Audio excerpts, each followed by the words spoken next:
बच्चों, आज हम तत्वों का वर्गीकरण एवं गुणों में आवर्तीता का अध्ययन करेंगे। इस पाठ के अंतर्गत 5 अंक निर्धारित हैं बोर्ड के द्वारा, और जिसमें 1 अंक का एक प्रश्न आएगा तथा 2-2 अंक के 2 प्रश्न पूछे जाएंगे। इस पाठ के मुख्य बिंदु जो हमें आज इस चैप्टर में पढ़ने हैं वो निम्न हैं। पहला बिंदु परिचय, फिर वर्गीकरण, आधार, आवर्तीता और डोइबे-राइनर का त्रिक। इतनी चीजों का अध्ययन हम आज अपने इस चैप्टर में करेंगे, जिसमें सबसे पहले हम प्रारंभ करते हैं परिचय के बारे में। तत्वों का वर्गीकरण 18वीं सदी तक हमें लगभग 33 तत्वों के बारे में ज्ञात था। उसके बाद आज 21वीं सदी में लगभग 118 तत्वों की खोज हो चुकी है। पहले जब तत्व कम थे, कम संख्या में होने के कारण उनका अध्ययन करना सरल था, लेकिन जैसे जैसे तत्वों की संख्या बढ़ती गई हमें अध्ययन करने में भी परेशानी होने लगी, और इसीलिए इसका वर्गीकरण करना आवश्यक हो गया। जब हम इसका वर्गीकरण करते हैं तो हमने शुरू में जो वर्गीकरण किया गया था तो ये देखा गया कि वर्गीकरण धातु अधातु के आधार पे, तत्वों की अवस्थाओं के आधार पे किया गया। इसके बाद जब तत्वों की संख्या लगभग 33 हो गई 18वीं सदी तक, इसके बाद जब इन तत्वों की संख्या धीरे धीरे बढ़ने लगी तो हमें अध्ययन करने में भी असुविधा होने लगी, और इस असुविधा को दूर करने के लिए तत्वों का वर्गीकरण किया जाना आवश्यक हो गया। इन तत्वों का वर्गीकरण, जैसे कि मैंने बताया पहले, तत्वों का अध्ययन, तत्वों का जो वर्गीकरण है वह अवस्था के आधार पर, ठोस, द्रव, गैस अवस्था के आधार पर किया गया। कुछ तत्वों का अध्ययन फिर धातु और अधातु के आधार पर किया गया। लेकिन वास्तव में जो तत्वों का अध्ययन किया गया उसका जो वर्गीकरण का जो बेस था, आधार जो था, यह आधार तत्वों का परमाणु भार मुख्य रूप से था। अब इस आधार का कारण तत्वों का जो वर्गीकरण किया जा रहा था यह परमाणु भार के आधार पर किया गया।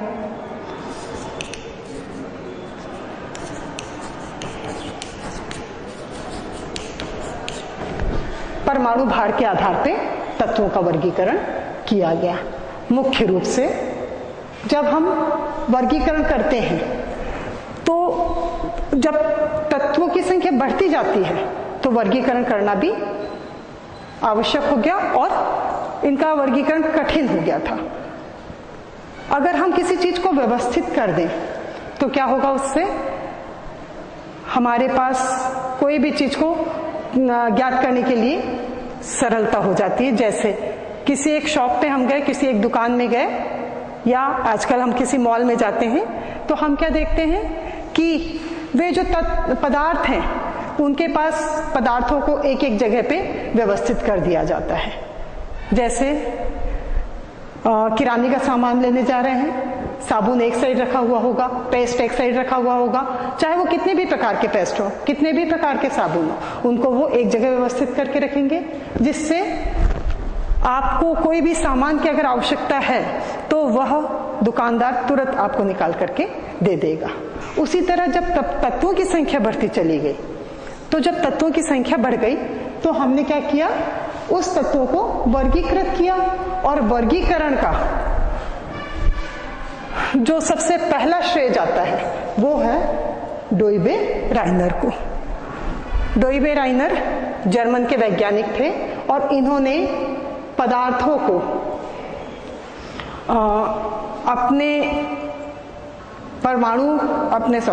वे पदार्थों को तत्वों के परमाणु भार के बढ़ते हुए क्रम के आधार पर उन्होंने व्यवस्थित किया था, और ये देखा कि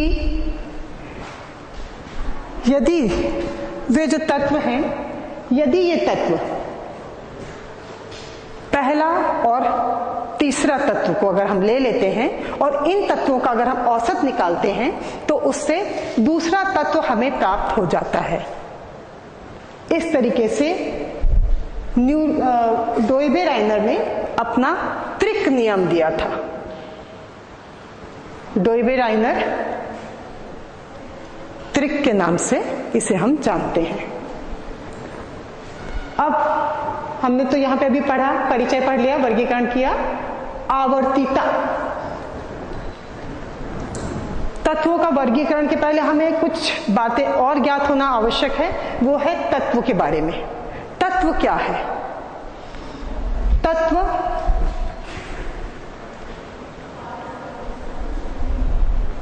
वह पदार्थ होता है जिसमें जो परमाणु होते हैं वो एक समान परमाणुओं से मिलकर बना हुआ होता है। क्योंकि उस समय तक डाल्टन ने अपनी खोज कर चुके थे, डाल्टन के परमाणु रचना के बारे में हमें ज्ञात हो चुका था और डाल्टन की परमाणु संरचना के आधार पे हम ये कह सकते हैं,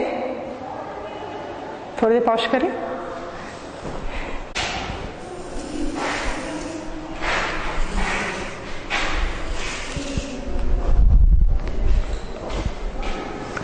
तत्वों का वर्गीकरण एवं गुणधर्मों में आवर्तीता, यह पाठ हम कक्षा 11वीं के लिए आज पढ़ेंगे। इस पाठ में माध्यमिक शिक्षा मंडल के द्वारा 5 अंक निर्धारित हैं। 5 अंक का वर्गीकरण इस तरह है: 1 अंक का 1 प्रश्न, 2-2 अंक के 2 प्रश्न। इस तरह से इस पाठ में कुल 3 प्रश्न पूछे जाएंगे, जो कुल अंक 5 होंगे। अगर हम तत्वों का वर्गीकरण कर रहे हैं तो हमें निम्न बिंदुओं के अंतर्गत पढ़ना है, जिसमें पहला है परिचय, फिर वर्गीकरण, तीसरा आधार, चौथा आवर्तीता और डोइबे-राइनर का त्रिक। इन बिंदुओं को हम विस्तृत में पढ़ेंगे। जैसा कि पाठ के नाम से ही स्पष्ट हो रहा है, तत्वों का वर्गीकरण। तत्वों का वर्गीकरण 18वीं सदी में हमारे पास लगभग 33 तत्व थे। इन तत्वों की संख्या आज की 21वीं सदी तक 118 पहुंच चुकी है।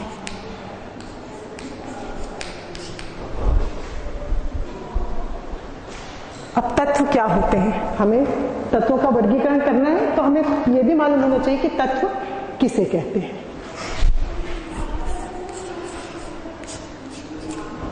तत्व,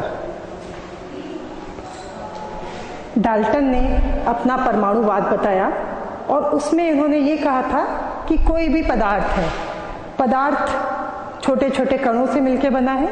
अगर हम इन कणों को तोड़ते हैं तो अणु बनते हैं और पदार्थ का सबसे सूक्ष्मतम कण परमाणु होता है।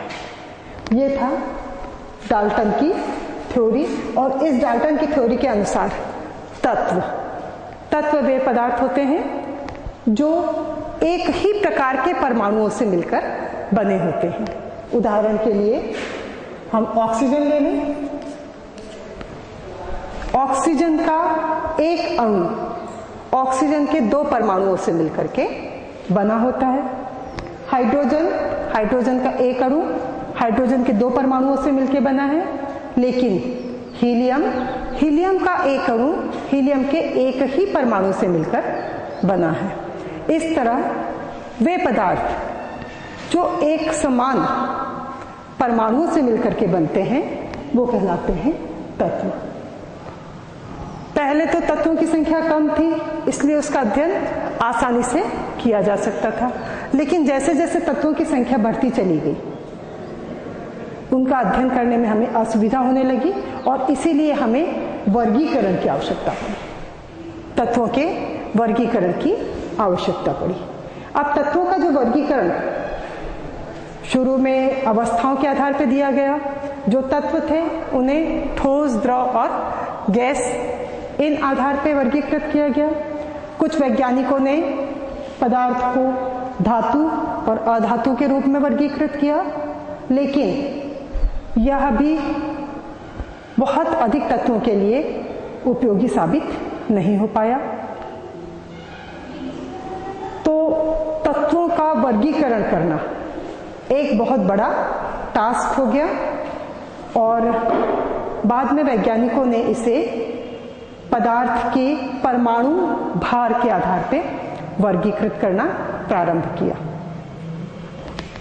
ये हो गया तत्व। इसके बाद तत्वों का वर्गीकरण के बाद इसके गुण में आवर्तिता।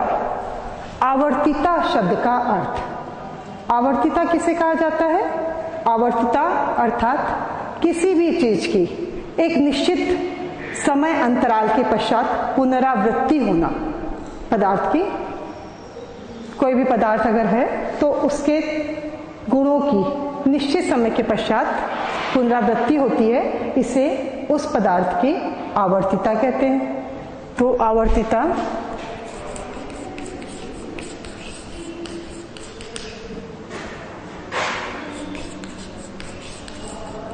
निश्चित समय अंतराल के पश्चात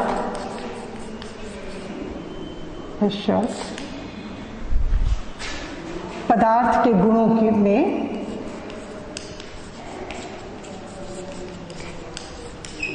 गुणों की पुनरावृत्ति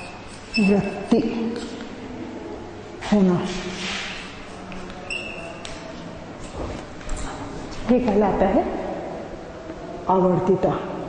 तो पदार्थ के तत्वों की, जैसे हमने पढ़ा, तत्वों का वर्गीकरण और गुण धर्मों में आवर्तिता। तो पदार्थ के जो गुण होते हैं उन गुणों का निश्चित समय अंतराल के पश्चात उन गुणों में पुनरावृत्ति होती है, इसे ही कहा जाता है आवर्तिता या पीरियोडिसिटी। इसके बाद हम पढ़ेंगे इसका आधार। किसी भी पदार्थ का जो वर्गीकरण किया जाता है, वर्गीकरण क्यों किया गया? क्योंकि पदार्थ की संख्या बहुत अधिक होती जा रही थी और इसका हमको सुगमता पूर्वक आसानी से अध्ययन करना कठिन हो रहा था, इसीलिए वर्गीकरण की आवश्यकता पड़ी। जैसे आपने देखा होगा, आप 11वीं कक्षा के विद्यार्थी हैं, बहुत सारे बच्चे हो, आप लोग सबको एक साथ बैठ करके 11वीं का सिलेबस पढ़ रहे हैं। इसके पहले आपने 10वीं का सिलेबस पढ़ा था, 10वीं कक्षा में एक साथ बैठते थे आप लोग। कुछ बच्चे ऐसे हैं जो 12वीं कक्षा में एक साथ बैठते हैं। तो ऐसा क्यों हो रहा है? आप लोग 10वीं वाले बच्चे 10वीं में बैठ करके एक साथ पढ़ रहे हैं, आप लोग 11वीं वाले बच्चे 12वीं क्लास में नहीं बैठ रहे हैं, 10वीं में बैठ रहे हैं, 10वीं वाले बच्चे 11वीं वाले बच्चे 11वीं में बैठ रहे हैं। ऐसा क्यों हो रहा है? क्योंकि आपका जो सिलेबस है वह सिलेबस आप सब बच्चों को एक साथ पढ़ाया जाना है, इसीलिए आप लोग सब कोई एक साथ बैठ करके 11वीं पढ़ रहे हैं। ऐसे ही जो बच्चे 12वीं साइंस पढ़ रहे होंगे, 12वीं के केमिस्ट्री विषय पढ़ रहे होंगे, तो उनका विषय अलग होगा, इसलिए उनको अलग कक्षा में बैठाया गया। इसका एक और उदाहरण मैं समझाती हूँ। जैसे हम किसी दुकान में जाते हैं सामान खरीदने के लिए, तो आपने उस दुकान को देखा होगा, पूरी तरह से व्यवस्थित रहती है वो दुकान। उस दुकान में अगर आपने साबुन मांगा है तो साबुन, कई प्रकार के साबुन आते हैं और ये सारे के सारे साबुन एक साइड व्यवस्थित रहते हैं। यदि आपने टूथपेस्ट मांगा है तो टूथपेस्ट भी एक जगह व्यवस्थित होंगे। किराने का सामान है, तेल ले लीजिए, दाल ले लीजिए, हर चीज अपने एक निश्चित स्थान पे उन्होंने व्यवस्थित करके रखी है, जिससे उन्हें इसका सर्च करने में, इसे ढूंढने में असुविधा ना हो। वैसे ही हमारे पास ये जो तत्व हैं, जो पहले तो 18वीं सदी में तो केवल 33 तत्व थे, लेकिन आज की डेट तक ये 118 तत्व हो चुके हैं। इन तत्वों का अध्ययन करने में हमें सहायता प्राप्त हो, इसके लिए कई वैज्ञानिकों ने, मैंने जैसा भी आपको बताया, अलग अलग तरीके से इसका वर्गीकरण किया है। इनको अलग अलग समूहों में बांटा गया है और इनके बाद आते हैं सबसे पहला वर्गीकरण जो प्रारंभ किया था, जिसको हम नाम से जानते हैं, वो है डोबेराइनर का त्रिक। डोबेराइनर एक जर्मन के वैज्ञानिक थे और उन्होंने तत्वों को अपने तीन तत्वों का एक समूह बनाया था।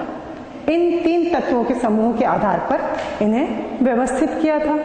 कैसे किया था ये मैं आपको बताती हूँ एक उदाहरण के द्वारा। जैसे इसे मिटा दो।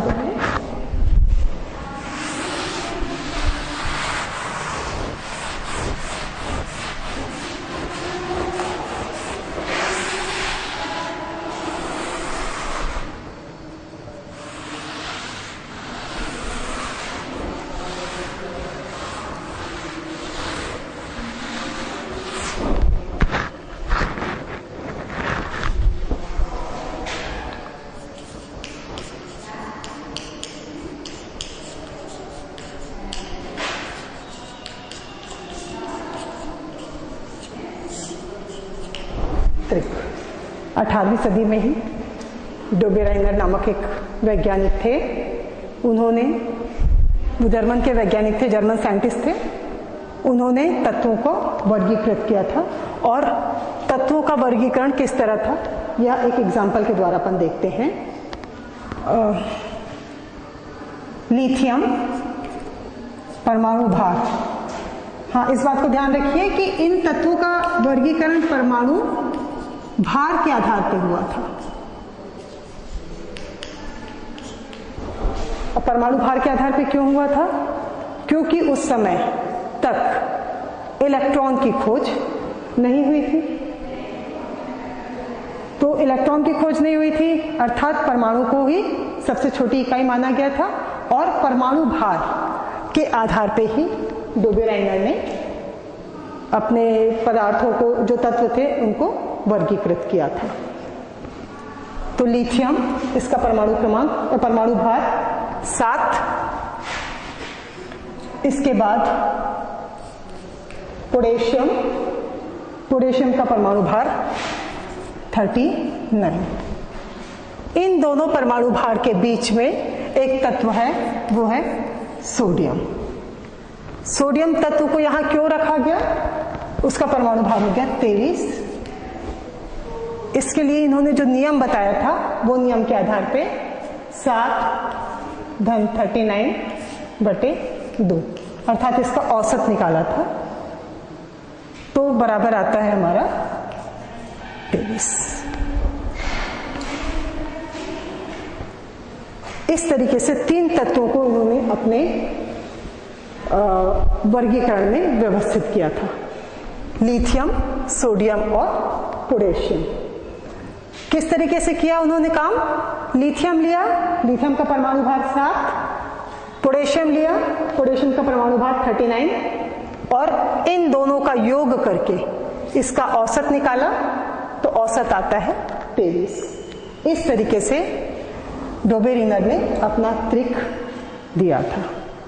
लेकिन यह त्रिक बहुत समय तक काम नहीं कर पाया। क्यों नहीं कर पाया? क्योंकि यह नियम बहुत कम तत्वों के लिए ही ज्ञात था। तो जब तत्वों की संख्या बढ़ने लगी, तो उसके पश्चात एक और वैज्ञानिक थे जिनका नाम था न्यूलैंड।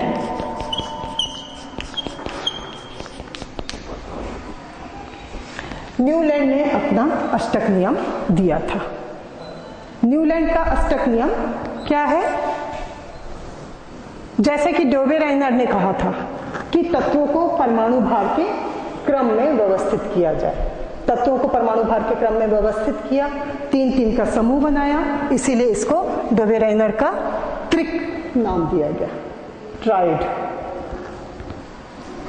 और यहाँ पे हमने ये देखा कि बहुत कम तत्वों के लिए ये जो थ्योरी थी ये लागू हो रही थी, ये जो वर्गीकरण है ये लागू हो रहा था।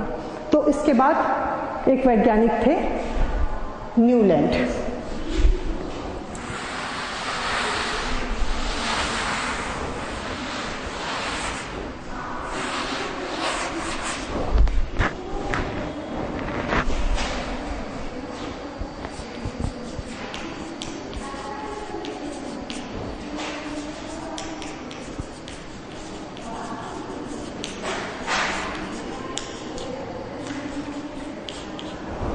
न्यूलैंड का अष्टक नियम। अष्टक यानी 8। न्यूलैंड नामक वैज्ञानिक थे, ब्रिटिश साइंटिस्ट थे ये, और इन्होंने अपना तत्वों का वर्गीकरण जो किया था वह भी पदार्थ के परमाणु भार के बढ़ते हुए क्रम के आधार पर ही किया था। तत्वों के परमाणु भार के बढ़ते हुए क्रम के आधार पर वर्गीकरण किया था। अब यह वर्गीकरण कैसा था?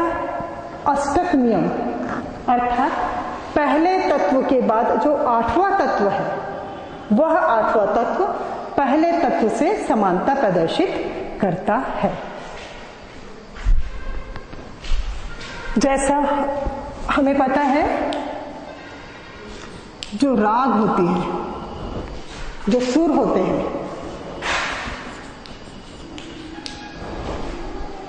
जानते हैं अपन 7 सुर हैं, सा रे ग म प ध नी, और इसके बाद 8वां जो तत्व आ जाता है, 8वां जो सुर आ जाता है वह होता है सा। तो स से चालू किया, सारे ग म प ध नी, और इसके पश्चात फिर से आ गया सा। वैसे ही इस न्यूलैंड ने भी अपना अष्टक नियम दिया था, और इस नियम में जो तत्व थे उनको परमाणु भार के बढ़ते हुए क्रम के आधार पर व्यवस्थित किया था। और व्यवस्थित करने पे उन्होंने क्या देखा कि पहले तत्व के बाद जो 8वां तत्व आता है वह, उसके जो गुण धर्म हैं वह पहले तत्व के गुण धर्म के समान होते हैं। यह कहलाता है न्यूलैंड का अष्टक नियम। तो अष्टक नियम तत्वों को परमाणु भार के बढ़ते क्रम में व्यवस्थित करने पर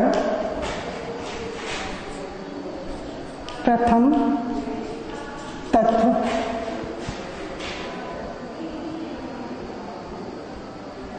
के समान 8वें तत्व के गुण होते हैं। न्यूलैंड का अष्टक नियम 18वीं सदी में ही ये नियम भी दे दिया गया था, और ब्रिटिश साइंटिस्ट थे, इन्होंने ये बताया कि तत्वों को परमाणु भार के बढ़ते हुए क्रम के आधार पर यदि व्यवस्थित किया जाता है तो प्रथम तत्व के समान 8वें तत्व के गुण भी होते हैं। ये कहला रहा है न्यूलैंड का अष्टक नियम। ये तत्वों के बारे में जब अध्ययन किया गया तो ये देखा गया कि शुरू के कुछ तत्वों के लिए तो यह लागू हो रहा है, लेकिन जब कैल्शियम की खोज हुई, कैल्शियम परमाणु भार 40 और इससे अधिक परमाणु भार वाले तत्व, इन परमाणु भार वाले तत्वों के लिए यह नियम लागू नहीं हो रहा था। अब क्या किया जाए, तो ये देखा गया कि न्यूलैंड का अष्टक नियम भी पूरी तरह से तत्वों का वर्गीकरण करने में सक्षम नहीं है। इसके बाद अब जब तत्वों का वर्गीकरण करने के लिए फिर से आवश्यकता पड़ी कि अगर हमारे पास तत्वों की संख्या तो बढ़ती जा रही है, रोज रोज नए नए तत्वों की खोज हो रही है, और इन तत्वों का वर्गीकरण कैसे किया जाए। तो जब न्यूलैंड ने अपना अष्टक नियम दिया 40 परमाणु भार के बाद यह नियम भी लागू नहीं हुआ। तो फिर एक और वैज्ञानिक थे, उनका नाम था लोथर मेयर। लोथर मेयर ने अपना एक नियम दिया था, और इस नियम को कहा जाता है, ये जो नियम है यह नियम आयतन के ऊपर आधारित था। तो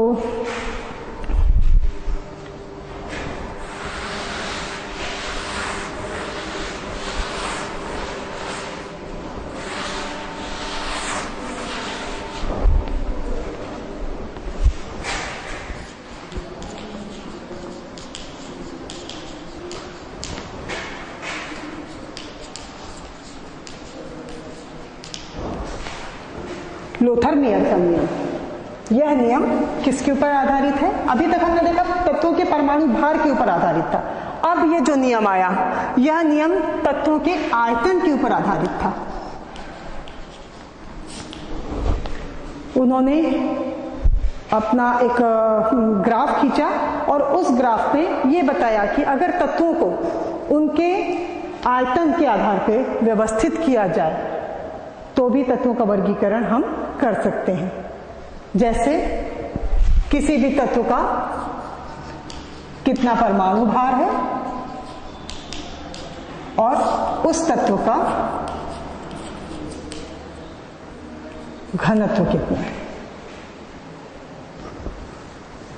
किसी भी पदार्थ का, किसी भी तत्व का जो परमाणु भार है, यह परमाणु भार उस तत्व के घनत्व के बराबर, तो ये इसका आयतन प्राप्त हो जाएगा हमें।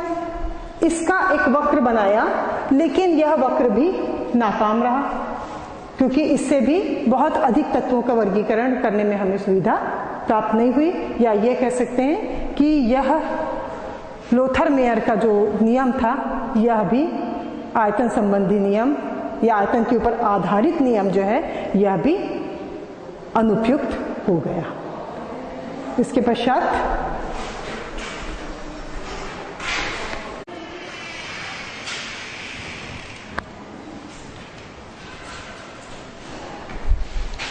बच्चे लोग, आज हम अभी तत्वों का वर्गीकरण पढ़ रहे थे और गुणधर्म में आवर्तिता।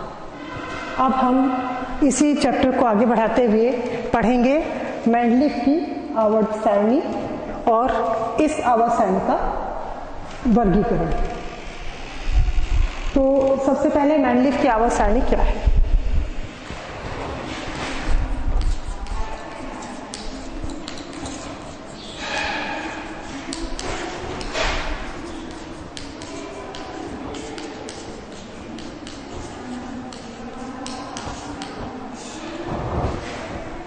मेंडलीफ की आवर्त सारणी 1869 में एक रूसी वैज्ञानिक थे मेंडलीफ करके। उन्होंने अपना नियम दिया था जिसको कहा जाता है मेंडलीफ का आवर्त नियम। मेंडलीफ का आवर्त नियम क्या था? मेंडलीफ ने यह बताया कि तत्वों को परमाणु भार के बढ़ते हुए क्रम के अगर आधार पे हम रखते हैं तो तत्वों के परमाणु भार उनके भौतिक और रासायनिक गुणों के आवर्ती फलन होते हैं। यह है मेंडलीफ के आवर्त नियम। तत्वों के भौतिक एवं रासायनिक गुण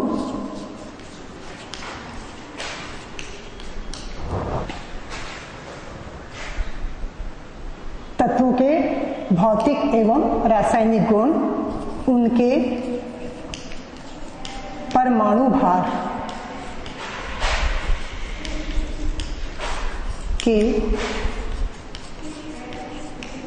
आवर्ती फलन होते हैं।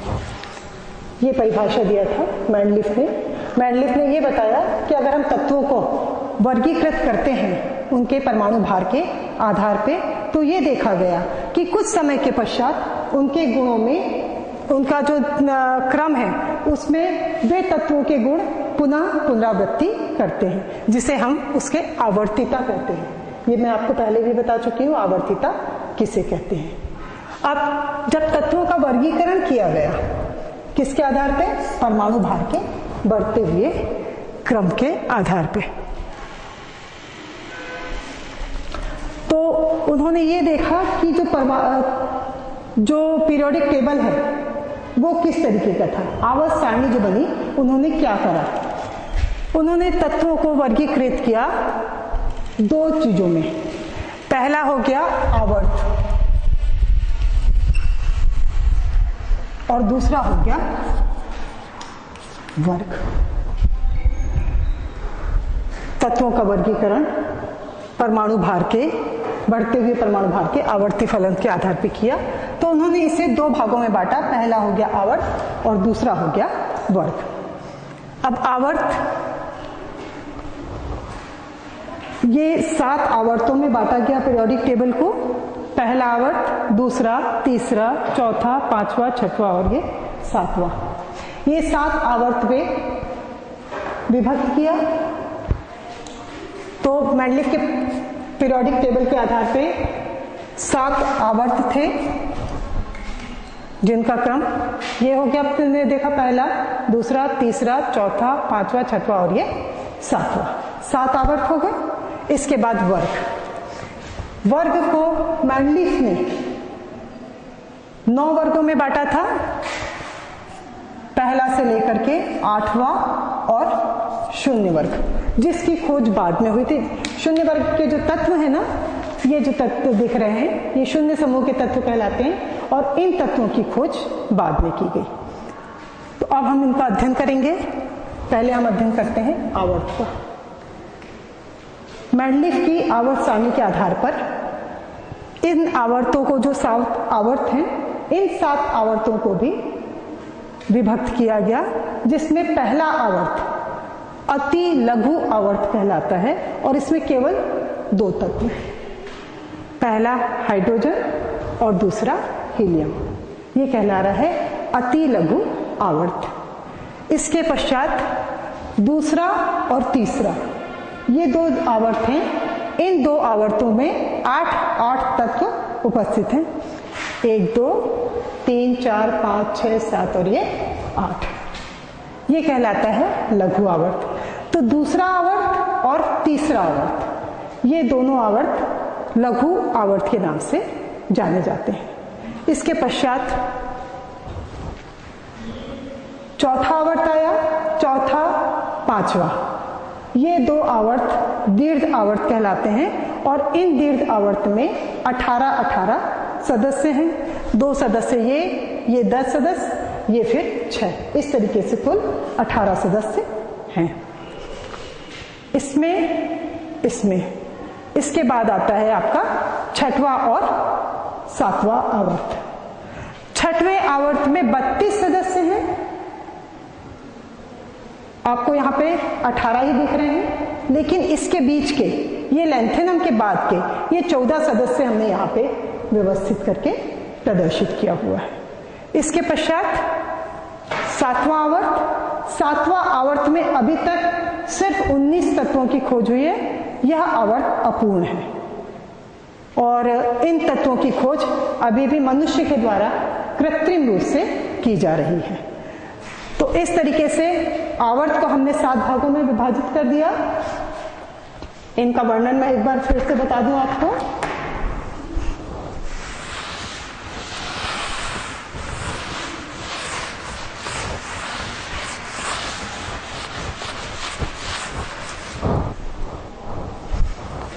पहला आवर्त अति लघु आवर्त।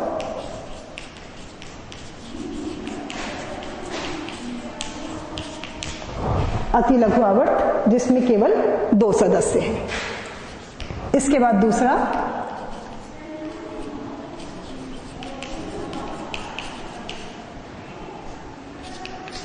लघु आवर्त। लघु आवर्त में 8 सदस्य हैं। तो ये जो दूसरा है और तीसरा, यह भी लघु आवर्त के अंतर्गत आ रहा है। इसके पश्चात चौथा कहलाता है दीर्घ आवर्त।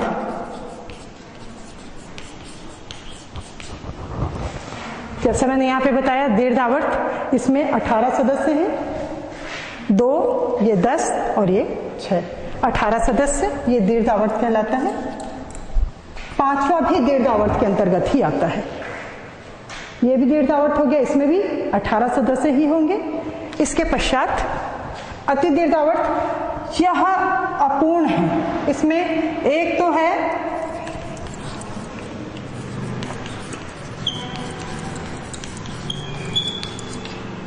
जिसमें 32 सदस्य हैं, जो पूर्ण हो चुका है, और उसके बाद वाला जो 7वां है, चौथा 5वां हो गया, ये पांचवा भी दीर्घ था, 18 के 2 बताया मैंने। ये छठवा है अति दीर्घ आवर्त जिसमें 32 सदस्य हो गए, और इसके पश्चात सातवां, यह भी अति दीर्घ आवर्त के अंतर्गत ही आ रहा है, लेकिन इसके अंतर्गत अभी सिर्फ 19 तत्वों की खोज हुई है। ये हो गया आपका आवर्त, अर्थात वे पदार्थ जो आवर्त सारणी में वर्टिकल रूप से व्यवस्थित हैं, इसको हम बोल रहे हैं आवर्त।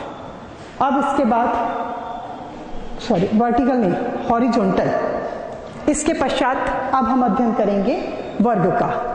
जो वर्ग है, इन वर्गों को 0 से लेकर के 8 तक वर्गों में बांटा गया है। कुल 9 वर्ग हैं पीरियोडिक टेबल के आधार पे, और इन वर्गों को पहले से लेकर 7वें वर्ग के तत्वों को ए और बी 2 उपवर्ग में भी बांटा गया है। तो ये वर्टिकल हो गए। वर्टिकल जिनको हम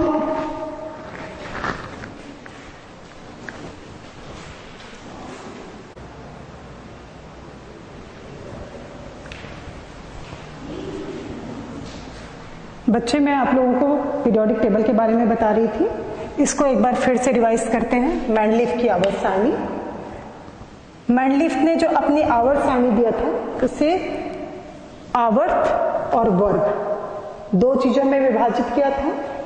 आवर्त जो क्षैतिज अर्थात हॉरिजॉन्टल होते हैं, और वर्ग जो वर्टिकल होते हैं, ऊर्ध्वाधर होते हैं। आवर्त 7 हैं मेंडलीफ की आवर्त सारणी में, और इनका अध्ययन जैसे कि मैंने इसमें बताया था आपको पीरियोडिक टेबल में, एक बार फिर से दोहरा रही हूं। पहला होता है अति लघु आवर्त जिसमें सिर्फ 2 तत्व उपस्थित हैं। इसके पश्चात लघु आवर्त। दूसरा जो होता है, दूसरा आवर्त, ये लघु आवर्त कहला रहा है, और इसमें 8 सदस्य उपस्थित हैं। दूसरे के पश्चात तीसरा भी लघु आवर्त है, इसमें भी 8 सदस्य ही उपस्थित हैं। इसके पश्चात दीर्घ आवर्त आ रहा है। दीर्घ आवर्त में 18 सदस्य उपस्थित हैं। चौथा के बाद पांचवा, यह भी दीर्घ आवर्त है, और इसमें भी 18 सदस्य उपस्थित हैं। इसके पश्चात छठवां आवर्त अति दीर्घ आवर्त कहलाता है, और इसके अंतर्गत 32 तत्व उपस्थित हैं। सातवां आवर्त, यह भी अति दीर्घ आवर्त की श्रेणी में ही आता है, लेकिन यह अपूर्ण है। इसमें अभी तक सिर्फ 19 सदस्यों की खोज, 19 तत्वों की खोज हो पाई है। तो ये मेंडलीफ की आवर्त सारणी के आवर्त हैं जिन्हें हमने 7 भागों में विभाजित किया है। इसके पश्चात हम पढ़ेंगे वर्ग के बारे में। मेंडलीफ की आवर्त सारणी में ये आप देख रहे हैं वर्टिकल, जिसको हम ऊर्ध्वाधर बोलते हैं। ये ऊर्ध्वाधर खंड जो बने हुए हैं, ये सारे वर्ग कहलाते हैं। मेंडलीफ ने अपनी आवर्त सारणी में कुल 9 वर्गों को विभाजित किया गया है, 9 वर्गों में विभाजित किया है, जिसमें 0 से लेकर के 8 तक सदस्य उपस्थित हैं, 8 तक तत्व उपस्थित हैं। अब इन तत्वों का अध्ययन करना है, तो इसके लिए यही पहले बता दूं आपको। पहला सदस्य, पहला वर्ग, ये पहला वर्ग कहलाता है वर्गी, ये वर्टिकल है जिसको हमने ऊर्ध्वाधर कहा है ना। इसके बाद ये दूसरा वर्ग आ जाता है, फिर ये तीसरा, चौथा, पांचवा, छठवां, सातवां और ये 8वां। तो यहां पे जो तत्वों का वर्गीकरण किया गया है, इन्हें वर्ग के साथ उपवर्ग में भी विभाजित किया गया है। पहले से लेकर के 7वें तक जो वर्ग हैं, ये ए और बी उपवर्ग में विभक्त है। 8वां और 9वां, जिसको हमने 0 समूह कहा है, इन 8वें समूह और 9वें समूह को उपवर्ग में विभाजित नहीं किया गया है।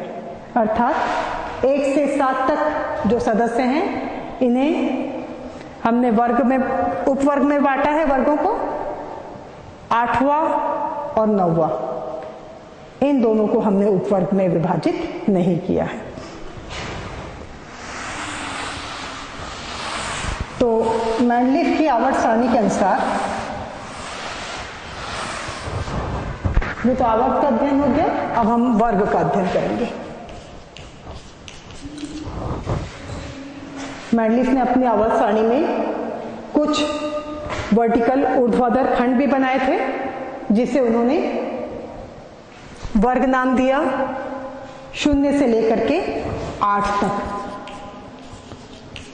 कुल 9 वर्ग हैं। इन 9 वर्गों में से पहला वर्ग, इसे हमने इसे मैंडलिफ के रोमन अक्षरों के द्वारा प्रदर्शित किया था। पहला से लेकर के 7वां समूह जो वर्ग जो है, इसको ए और बी 2 उपवर्गों में विभाजित किया गया है। ठीक है, तो मैंडलिफ ने अपनी आवर्त सारणी में जो तत्वों को व्यवस्थित किया है, वो तत्वों को आवर्त और वर्ग में व्यवस्थित किया। आवर्त का अध्ययन हम लोग कर चुके हैं। वर्ग 0 से लेकर 8 तक कुल 9 वर्ग हैं। ये 0 वर्ग, पहले केवल 8 वर्गों की खोज हुई थी। उसके बाद जब ये 9वां वर्ग मिला, चूंकि इसकी संयोजकता 0 थी, इसीलिए इसे 0 समूह के रूप में रखा गया है, जिसका अध्ययन हम आगे चल के करेंगे। तो ये जो वर्ग हैं, ये वर्ग वर्टिकल या ऊर्ध्वाधर खंड से बने हुए हैं। इसमें रोमन अक्षरों के द्वारा लिखा जाता है। पहले से 7 तक जो वर्ग हैं, इनको उपवर्ग में बांटा गया है, ए और बी। 8वां तथा 9वां, जिसे हमने 0 समूह का है, इन्हें किसी उपवर्ग में विभाजित नहीं किया है। अब हम इस आवर्त सारणी में इसका अध्ययन करेंगे। तो ये पहला वर्ग hydrogen, lithium, sodium, potassium, rubidium, caesium और फ्रांसियम, ये हो गया 8 तक नहीं, सॉरी, ये हो गया 7 तक। हाइड्रोजन से लेकर के फ्रांसियम तक ये जो 7 तत्व हैं, ये पहले वर्ग के अंतर्गत आते हैं। पहला ए, फर्स्ट ए के अंतर्गत आते हैं। इसके बाद बेरिलियम से लेकर के रेडियम तक ये 6 सदस्य, ये सेकंड ए के अंतर्गत आते हैं। फिर इसके पश्चात थर्ड ए यहां चालू होता है। Third A, fourth A, fifth A, sixth A, 7th तक। मैंने आपको बताया 7th तक ही जो सदस्य हैं, इनको ए और बी में बांटा गया है। इसके बाद इसको हमने 0 समूह नाम दिया हुआ है। इसमें भी 7 सदस्य हैं। तो हमने ये देखा, पहला ए में और 0 समूह, इन दोनों में 7 सदस्य हैं, अर्थात इनका पूरा आवर्त भरा हुआ है। पूरे वर्ग में इसको ए में विभाजित किया गया है। अब इसके बाद प्रथम ए के बाद प्रथम बी, ये जो सदस्य हैं, ये प्रथम बी के अंतर्गत आते हैं, ये द्वितीय बी के अंतर्गत आते हैं। फिर इसके पश्चात यहां पे मैंने बताया था, ये थर्ड ए के सदस्य हैं। ये थर्ड ए के बाद ये आ गया थर्ड बी के सदस्य, फोर्थ ए के सदस्य, फोर्थ बी के, फिफ्थ, सिक्स्थ और 7th बी के, 7th ए तक, 7th बी तक। इस तरीके से मैंडलिफ ने जो अपनी आवर्त सारणी दिया है, उसमें वर्गों में तत्वों को विभाजित किया गया है। तो हम ये बोल सकते हैं कि मैंडलिफ की आवर्त सारणी में पदार्थों को हॉरिजॉन्टल भी और वर्टिकल भी 2 तरीके से व्यवस्थित किया गया है। अगर क्षैतिज या हॉरिजॉन्टल व्यवस्थित किया है, वो आवर्त कहला रहे हैं। जो वर्टिकल व्यवस्थित किया है, वो ऊर्ध्वाधर, वो वर्ग कहला रहे हैं। अब इन तत्वों का हम अध्ययन करेंगे। इस आवर्त सारणी को एक अगर हम नजर से देखते हैं, तो हमें क्या समझ में आता है, कुछ सदस्य जो है हमको ग्रीन कलर के दिखाई दे रहे हैं, कुछ पिंक कलर से शेड किया हुआ है और कुछ लाइट ब्लू कलर से। ये 3 कलर में विभाजित करने का कारण क्या है, ये मैं आपको बताऊंगी। ये हाइड्रोजन और इसके अलावा ये कुछ जो सदस्य हैं, कार्बन, सोडियम, ऑक्सीजन, फ्लोरीन और ये शून्य समूह के सदस्य, जितने भी ये सदस्य हैं, ये ग्रीन कलर से जो दिख रहे हैं ये अधातु हैं। इसके पश्चात ये जो पिंक कलर से सदस्य दिखाई दे रहे हैं हमको यहाँ सब, ये धातु कहलाते हैं। और ये जो ब्लू कलर के हैं, boron, silicon, germanium, arsenic, antimony, tellurium और एस्टाटीन, ये उपधातु कहलाते हैं। तो अगर हम पीरियोडिक टेबल को देखें तो हमें यह भी पता चलता है कि तत्वों को धातु, अधातु और उपधातु के आधार पर व्यवस्थित किया गया है। अब इनका जो वर्गीकरण हुआ है, इसका वर्गीकरण को भी अगर हम एक बार नजर डालें तो हमें यह पता चलता है कि इनका वर्गीकरण उपकक्षक के आधार पे, ऑर्बिटल के आधार पे किया गया है। ऑर्बिटल के आधार पे किस तरीके से, जैसे हमें पता है कि उपकक्षक या ऑर्बिटल, पहला ऑर्बिटल s होता है, s कक्षक या s ऑर्बिटल, इसमें अधिकतम 2 इलेक्ट्रॉन रह सकते हैं।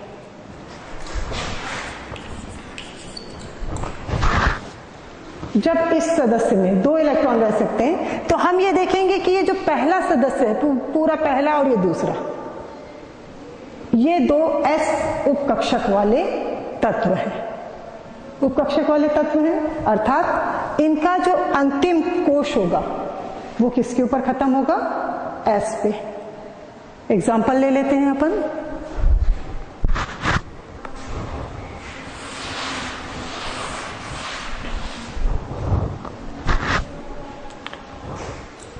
मान लीजिए लिथियम लिया है, लिथियम का परमाणु भार होता है 6, परमाणु भार 6 है।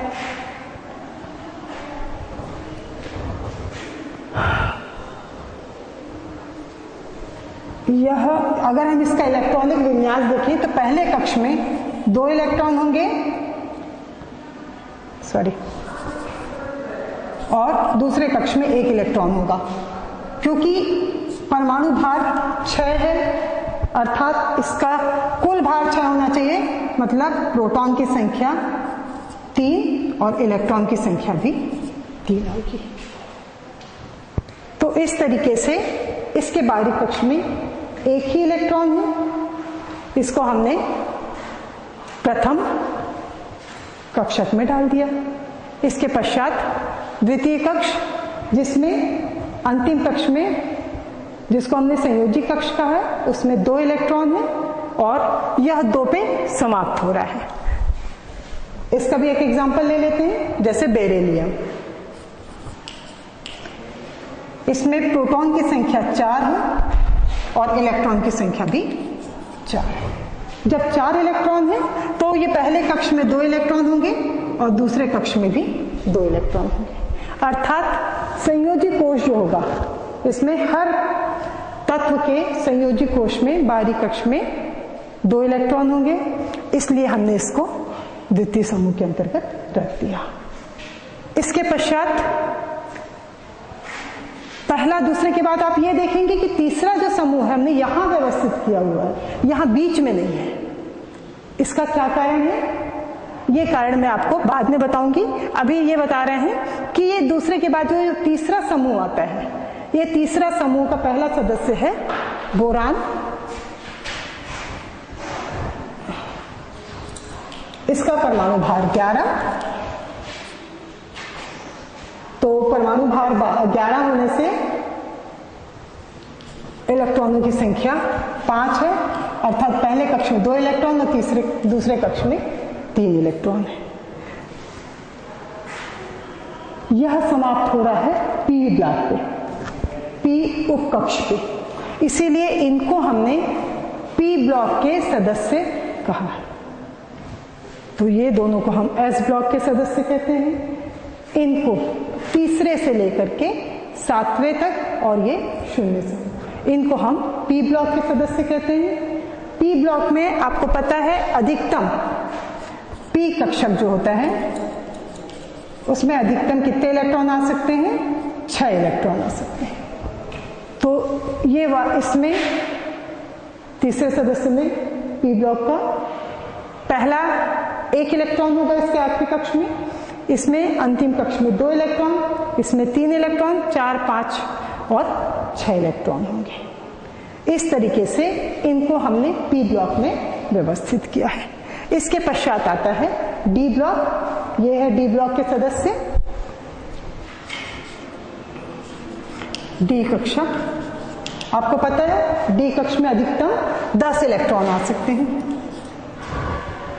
तो इसमें पहले में जो तीसरे का बी है पहला सदस्य, इसमें डी कक्ष में 1 इलेक्ट्रॉन, इसमें 2 इलेक्ट्रॉन। इस तरीके से जब हम ये जिंक तक पहुंचेंगे तो इसमें अधिकतम 10 इलेक्ट्रॉन होंगे डी कोश में, अर्थात ये अपूर्ण होगा और ये पूरी तरह से भरा हुआ होगा। टी के बाद हमें कुछ सदस्य यहां पे भी दिखाई दे रहे हैं। ये सदस्य यहां पे व्यवस्थित होना चाहिए था, जिनको हमने इधर पे व्यवस्थित किया है, और इसको कह रहे हैं एफ ब्लॉक के सदस्य, एफ कक्षक। इसमें अधिकतम 14 इलेक्ट्रॉन आ सकते हैं। 14 इलेक्ट्रॉन आ रहे हैं, इसमें संख्या गिन लीजिए 1 से लेकर के ये 14 तक। ये एफ ब्लॉक के सदस्य कहलाते हैं। अब इनका एक बार पुनः वर्गीकरण बता रही हूं। वर्गों के आधार पे पहला समूह और दूसरा समूह ये दोनों एस ब्लॉक के अंतर्गत आते हैं। तीसरा से लेकर के 6वां तक, 7वां तक और उसके बाद 0 ये पी ब्लॉक के सदस्य हैं, 6 सदस्य। इसके पश्चात 3rd बी से लेकर के 7th बी और 8th, और यहाँ पे 1st ए और 1st बी, अर्थात हम ये बोलें कि प्रथम बी से लेकर के 7वें बी तक और 8वां समूह, ये सारे सदस्य डी ब्लॉक के एलिमेंट कहलाते हैं। और इन सदस्यों को संक्रमण तत्व भी कहा जाता है। संक्रमण तत्व इसके पश्चात आता है। ये सदस्य, इनको कहा जाता है अंतः संक्रमण तत्व। अंतः संक्रमण तत्व है ये। इन्हें अंतः संक्रमण तत्व क्यों कहा जा रहा है? एफ ब्लॉक के एलिमेंट है, एफ ब्लॉक के एलिमेंट है। तो यहां हम देख रहे हैं लैंथेनम, परमाणु भार के बढ़ते हुए क्रम के आधार पर अगर हम देखें तो ये लैंथेनम के बाद के जो सदस्य हैं 139, इसके पश्चात आता है 140, तो वहां से लेकर के और ये यहां तक ये 14 सदस्य जो हैं ये लैंथेनम के बाद से हैं, इसीलिए हम इनको लैंथेनाइट कहते हैं। ये एफ ब्लॉक के तत्व कहला रहे हैं। इसके बाद फिर यहाँ पे ये एक्टेनाइट, एक्टेनियम, एक्टेनियम के बाद के सदस्य ये एक्टेनाइट्स कहलाते हैं। तो इस तरीके से हम ये देख रहे हैं कि ये जो पीरियोडिक टेबल है, मैंडलिफ ने जो पीरियोडिक टेबल दिया था, इसको परमाणु भार के बढ़ते हुए क्रम के आधार पे व्यवस्थित किया था, है ना। और इन्हें आवर्त और वर्ग में बांटा था। किस तरीके से बांटा, किस तरीके से वर्गीकरण किया, इतना अपन पढ़ चुके। धन्यवाद।